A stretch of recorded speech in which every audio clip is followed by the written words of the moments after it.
क्या हुआ है? राजा कहने लगा, अब आप मेरा दोष दूर करो और मंदिर में चलो। तब गुरुजी ने उसके गृह में जाना स्वीकार कर लिया। फिर गुरुजी भाई बाले और मर्दाने को साथ लेकर राजा के मंदिर में गए। गुरुजी ने सारी नगरी धर्मात्मा देखी। राजा कंवल नयन ने गुरुजी को अपने घर में 15 मास तक रखा। जब गुरुजी ने वहां से प्रस्थान किया, तब राजा ने कहा, हे महाराज, यह राज्य अब आप कृपा करके अपने कर कमलों से ही किसी के सुपुर्द कर दें, उत्तम रहेगा। तथा मैं तो आपके साथ ही चलूंगा। गुरुजी कहने लगे, हे राजन, तुम अपने गृह में रहकर ही राज्य योग कर सकते हो। फिर गुरु नानक देव जी की यात्रा के लिए नगर से बाहर निकले। तब राजा ने गुरुजी की 3 परिक्रमा लेकर चरणों पर अपना सिर रख दिया और प्रार्थना की, हे प्रभु, मैं आपसे भिक्षा चाहता हूं कि मुझे सदैव आपका ही चिंतन रहे। गुरुजी कहने लगे, राजन, आपका राज्य अरिमुक्त रहे तथा परमात्मा में अटल अचल विश्वास सदैव बना रहे। गुरुजी वहां से सुमेर गिरी की ओर अग्रसर हुए। बोलो जी पाही जी, वाहेगुरु वाहेगुरु वाहेगुरु।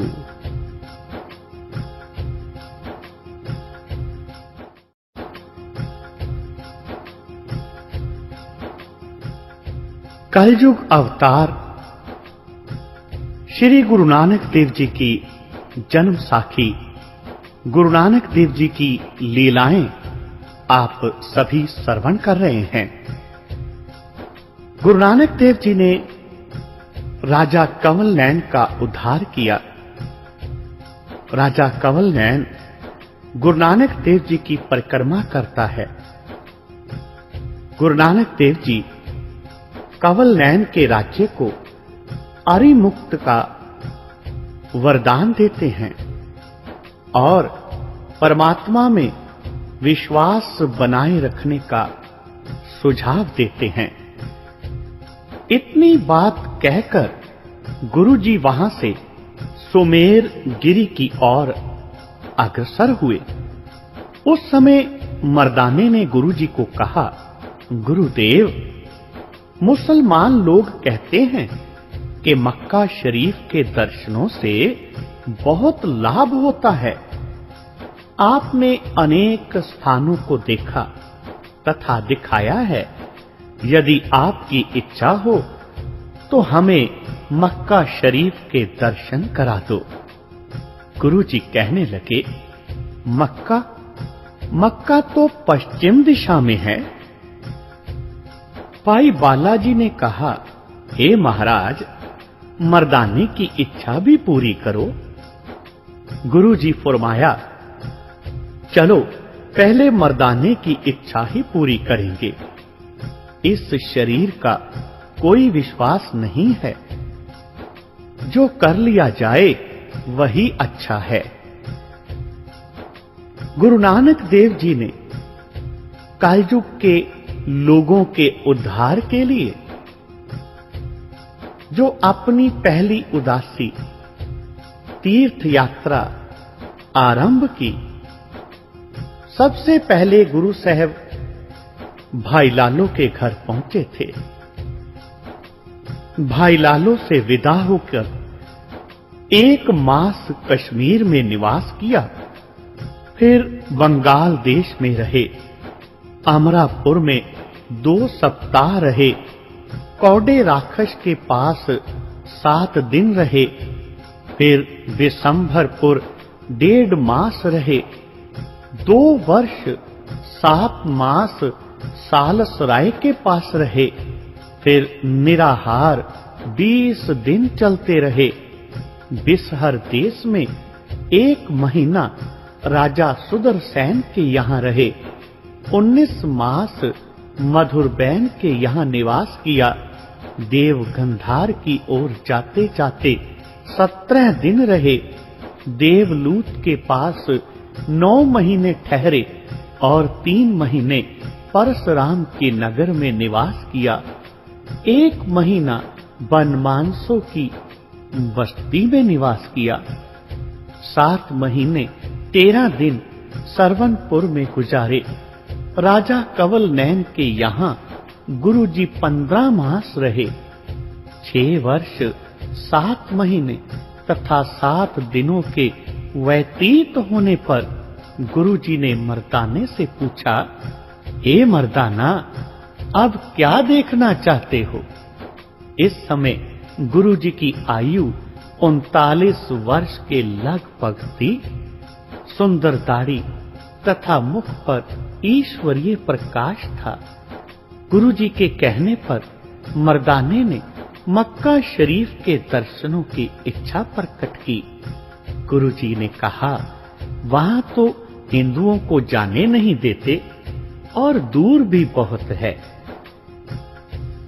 मर्दाने ने कहा, आपके लिए निकट तथा दूरी का तो प्रश्न ही उत्पन्न नहीं होता। गुरुजी फरमाने लगे, भाई मर्दाना, मक्का यहां से 2.5 सहस्त्र कोस पर है। मर्दाना बोला, आपके लिए यह कोई बड़ी बात नहीं है। बाकी जात के दृष्टिकोण से आपको कोई रोक नहीं सकता। गुरुजी ने कहा, हे मर्दाना, तेरा कहना हम सदैव स्वीकार करते हैं। चलो पहले तुमको मक्का शरीफ में ले चलते हैं और बाकी कहीं बाद में जाएंगे। गुरु नानक देव जी मक्के की तरफ चल पड़े। वहां गुरु नानक देव जी का शाह शर्फ और काजी रुकनदीन के साथ नसीहतनामा हुआ। धर्म की चर्चा हुई। आओ पहले शाह शर्फ के साथ गुरुजी की क्या चर्चा हुई, श्रवण करते हैं। शाह शर्फ गुरु नानक देव जी से प्रश्न करता है कि आपने फकीरी वस्त्र पहने हैं तथा साधु वेश धार कर स्वयं बड़े बनते हैं। इस प्रकार तो फकीरी हासिल ना हुई, ना ही गृहस्थी रहे। तो यह क्या हुआ? इसका क्या लाभ हुआ? अब एक प्रश्न और हमारे मन में है कि जो वस्त्र साधु को पहनने उचित हैं, वे सब आप कृपा करके कहो। शाह शर्फ के इस प्रश्न को सुनकर कलयुग अवतार गुरु नानक देव जी कहने लगे, पहले साधुता मन में होनी चाहिए, फिर वह भले ही गृहस्थी हो चाहे उदासी हो। परंतु जो फकीरों के वस्त्र पहन काम गृहस्थियों जैसे करे, वह संत नहीं है। मूंड मुंडवाना, जटाएं धारण करनी, लंगोटी से तो कोई साधु नहीं हो सकता। साधना करे सोई साधु है। हे शाह शर्फ, प्रत्येक वस्त्र पहनने वाले को कहता हूं कि तू पहले वैसा बन, फिर तुझे वस्त्र पहनने का अधिकार है। नहीं तो मत पहन। असल नहीं तो संत नहीं। जैसे कोई बालक वयोवृद्ध पुरुषों से वस्त्र पहन ले तो उसे शोभा नहीं देता, तथा जब उस आयु को प्राप्त करे तब वे वस्त्र उसे शोभा देते हैं। उसी प्रकार प्रत्येक पहरावा इस बात की मांग करता है कि उसे पहनने वाले में वही गुण होना उचित है जैसे वह कपड़े पहन रहा है। फकीरी की टोपी कहती है कि पहले फकीर बन, पीछे तू मुझे सिर पर धारण कर। इसी प्रकार कफनी कहने लगी, अगर तू मुझे पहनना चाहता है तो पहले अपने आप को मरा हुआ जान, क्योंकि कफनी तो मरे हुए को पहनाई जाती है। पहले जो जीते जी अपने को मरा जाने वही फकीर है। कफनी यही कहती है कि जैसे मरे के मन में कोई कामना नहीं रहती, उसी प्रकार साधु को कामना रहित होना उचित है। यदि ऐसा नहीं कर सकता तो तेरा गृहस्थी ही बना रहना ठीक है। अब पहुड़ी कहती है कि यदि तुमने मुझे हाथ में रखना है तो पहले मेरे गुण हासिल कर, पहुड़ी के समान हो जा। गुदड़ी को खाक आदक लगती है, परंतु उससे उसकी शान नहीं घटती, और पहुड़ी सब कूड़ा करकट साफ कर देती है। तू अगर कूड़ा करकट साफ करने को तैयार है तो मुझे हाथ में रख, नहीं तो मुझे हाथ मत लगा। इसी प्रकार अन्य साधु चिन्ह ऊंची से ऊंची बात का उपदेश करते हैं। भाव यह है कि पहरावे से कोई साधु नहीं बन सकता, उसमें लक्षण होने परम आवश्यक हैं। जब गृहस्थ को त्याग दिया तब फिर उसी गृहस्थ पर जाकर पेट भरने के लिए हाथ फैलाना। धैर्य कर, एकांत निवास कर, परमात्मा में मन लगा, फिर या तो प्राण गए अथवा ईश्वर का मिलाप हो गया।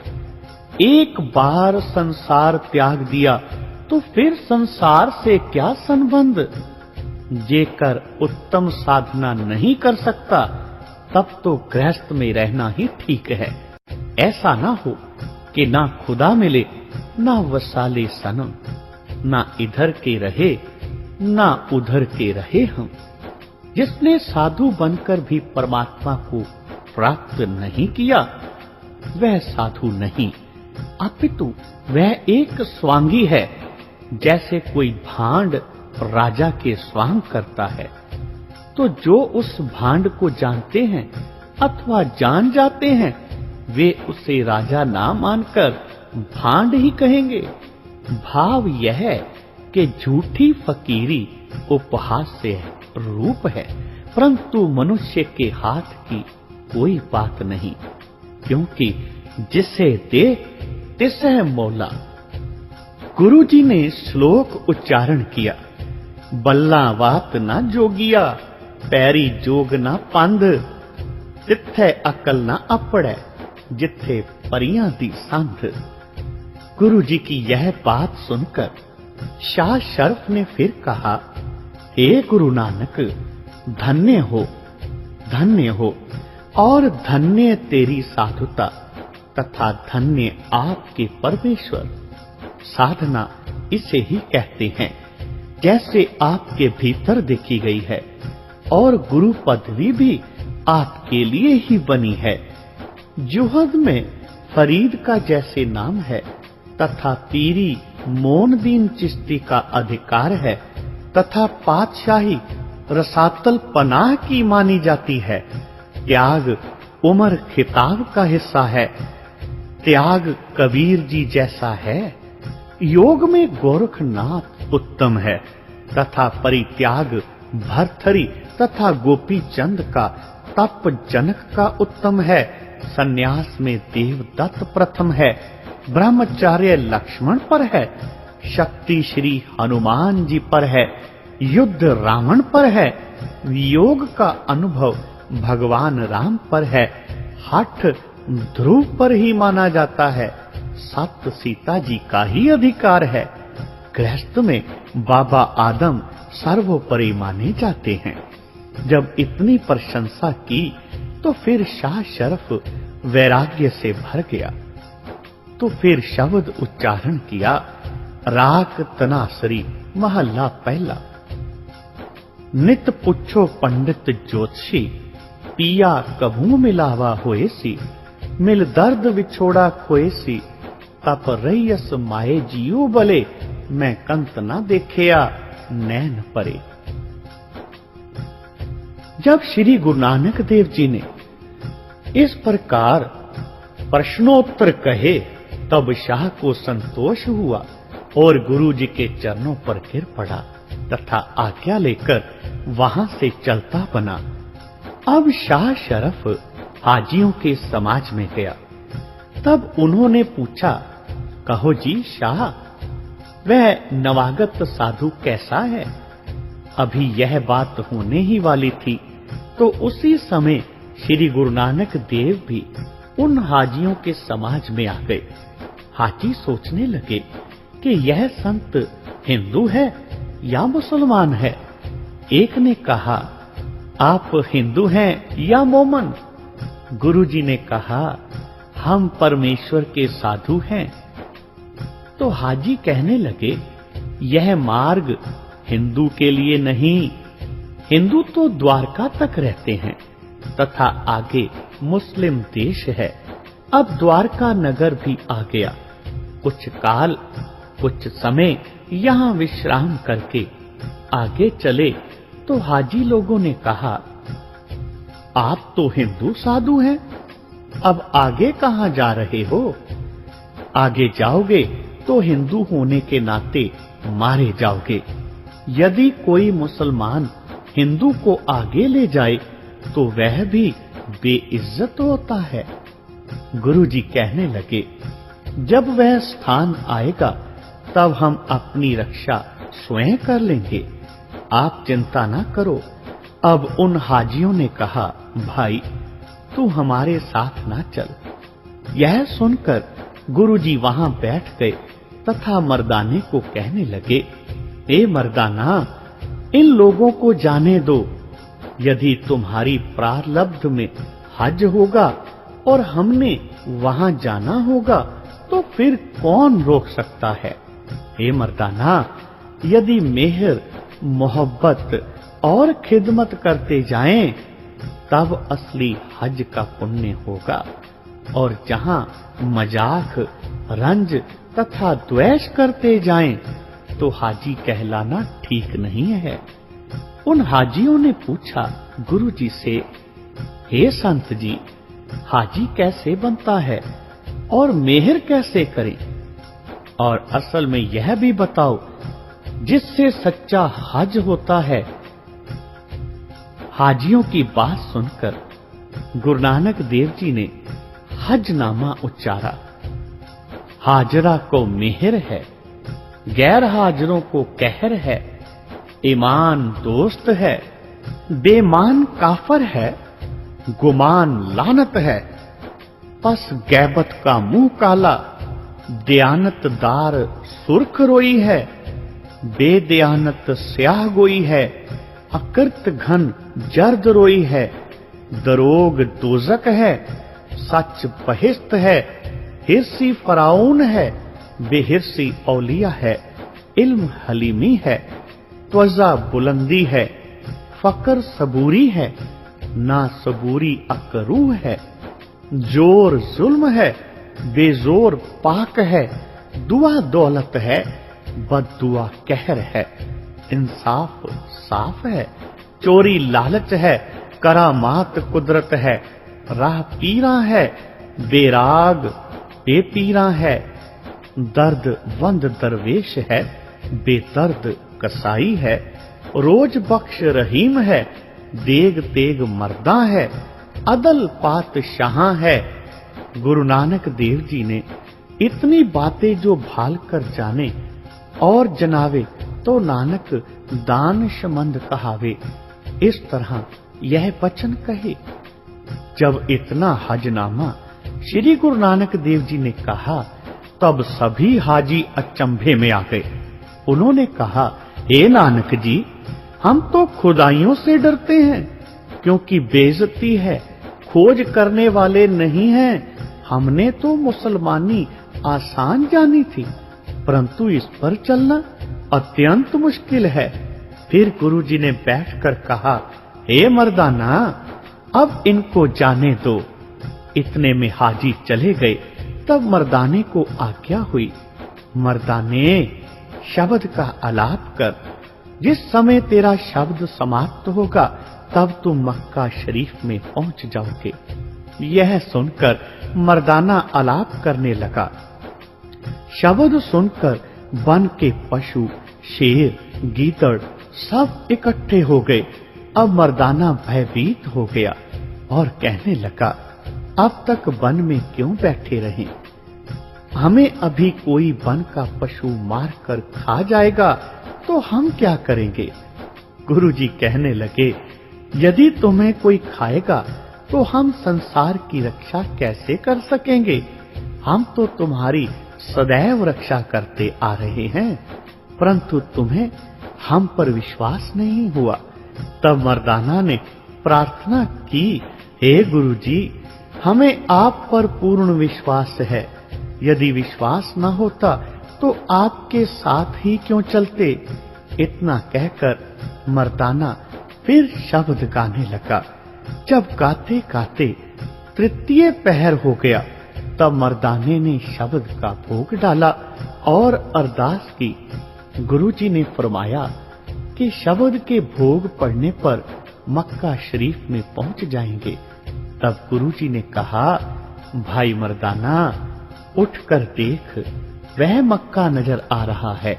जब मर्दाने ने पश्चिम की ओर देखा तो मक्के के मीनार और बुर्ज नजर आने लगे। मक्का शरीफ के मीनार तथा मकानात को देखकर मर्दाने ने कहा, हे गुरुदेव, हम मक्के में पहुंच गए। मालूम होता है, मुझे तो ऐसा ही लगता है। प्रसन्न होते हुए मर्दाना कहने लगा, हे महाराज, जहां इससे कुछ क्षण प्रथम हम बैठे थे, वहां से मक्का लगभग 1 वर्ष यात्रा की दूरी पर था, परंतु आपकी कृपा शक्ति से हम कुछ ही समय में यहाँ आ गए। गुरु नानक ने कहा, हमने मक्का शरीफ के प्रधान काजी रुकन दीन के साथ कुछ प्रश्नोत्तर करने हैं और कुछ शिक्षा मक्के के बादशाह कारूं हमीद को देनी है, जिससे वह खुदा प्रस्त ईश्वर का भक्त बन सके। सुना है कि वह बहुत नीच है, उसका बंदी जीवित नहीं रह सकता।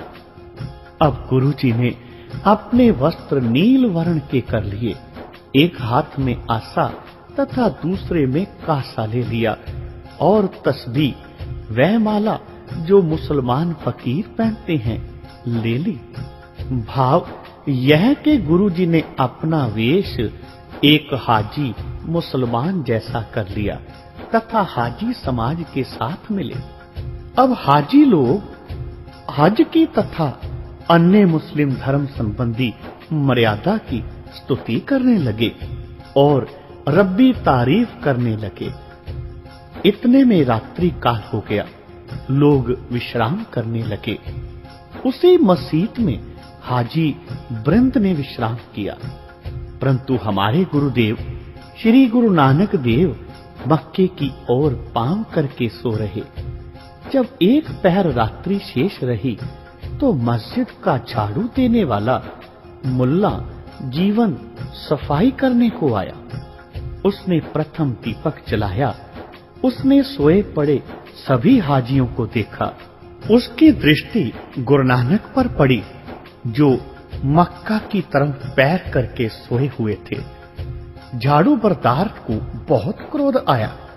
उसने सोचा कि यह मक्का शरीफ की ओर पांव करके सोने वाला कौन है।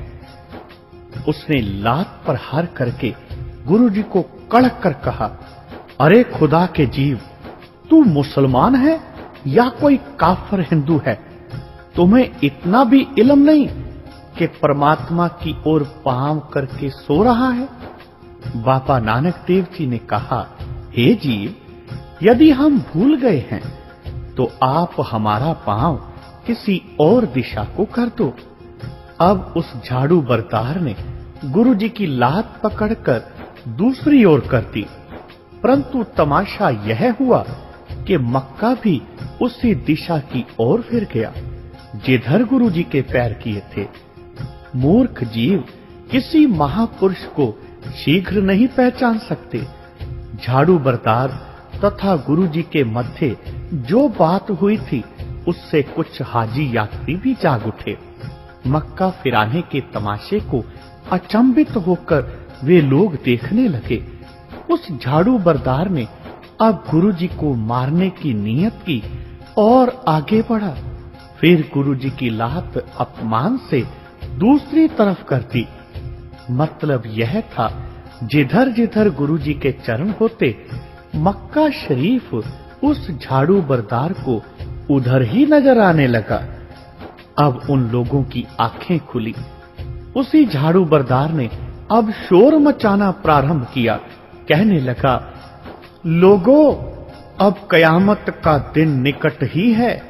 यह जो सोने वाला गुरु नानक देव जी की ओर संकेत करके कहने लगा, नवागत है, यह कोई ओलिया है, यह बहुमूल्य व्यक्ति है, संसार में यह वली अवतारी जीव है। अब नानक देव जी उठकर हाथ मुंह धोने लगे तथा मक्के की ओर मुख करके राग बसंत का एक शब्द उच्चारण किया। 9 7 14 3 4 कर महलत 4 बहाली, 4 दीवे चौहथ दिए, एका एका वारी, मेहरवान मधुसूदन माधो, ऐसी सख्त तुम्हारी, ऐसी सख्त तुम्हारी। जब यह शब्द गुरुजी ने कहा, वहां के जो प्रधान थे मक्का मदीने के, उन्होंने पूछा कि यह हिंदी भाषा की कविता जो अभी गाई है, हमें इसका अर्थ समझ नहीं आया। तब गुरुजी कहने लगे, यह परमात्मा की स्तुति का गीत है। हम 4 पुस्तकें जानते हैं और एक मक्का मदीना तीर्थ है जहां महादेव का लिंग है। सभी ओर ब्रह्म, विष्णु और महादेव विराजमान हैं। महादेव को बाबा आदम भी कहा जाता है तथा पार्वती को अम्मा हव्वा भी कहते हैं। वह हिंदू मुसलमानों का बुजुर्ग है। 68 तीर्थ सभी पवित्र हो सकते हैं यदि चारों दिशाओं में ईश्वरीय शक्ति का पूजन हो तथा हज का दर्शन करें। इसी प्रकार दूसरे कहते हैं कि जब तक सुमेर कुबेर की प्रदक्षिणा नहीं होती तब तक पवित्रता नहीं है। मुसलमान हिंदू के तीर्थ की निंदा करते हैं और हिंदू मुसलमान के तीर्थ की निंदा करते हैं। दोनों ही परमात्मा के स्थान को बुरा कहते हैं। अब मैं सरोद का अर्थ करता हूं। प्रथम वह परमात्मा ने अपनी शक्ति से 9 खंड की रचना की और 7 सितारे रचे। भलाई बुराई के साक्षी यही आसमान के देवता हैं तथा 14 तक हैं। 7 ऊपर हैं और 7 ही नीचे हैं। राम, आब, खाक, पवन, यह चारों तत्व हैं। इनकी स्तुति चारों पुस्तकों में है। ब्रह्मा को जबराइल कहते हैं। 3 जातियां इंसान के शरीर से प्रकट हुई हैं, देवता, राक्षस और आदमी। इन तीनों को 3 लोक दे दिए गए। ऊपर के चारों दीपक चारों युगों में उजाला करते हैं। 8 युग युगांतर हैं। ब्रह्मा प्रकाश करता है। यह समस्त शक्ति उस मधुसूदन भगवान की है। हिंदू मुसलमान अहंकार करके तथा परस्पर निंदा से मरते हैं। दोनों एक पिता के पुत्र अपने अज्ञान से आपस में लड़ते मरते हैं तथा दोनों ही नरक यात्रा करते हैं। कुछ मगर भी हैं, वे ब्राह्मण कहलाते हैं, और जो जनूनी हैं वह क्षत्रिय कहलाते हैं तथा कुछ वेश्य तथा शूद्र कहे जाते हैं। यह ऊंच नीच का भेद परस्पर का डाला हुआ है तथा नासमझी और अज्ञानता है। कोई शेष बना, कोई सैयद तथा अन्य अनेकों भेद इस जीव ने स्वयं पैदा किए, स्वयं उनसे नफरत की। इन लोगों ने अपने फिरके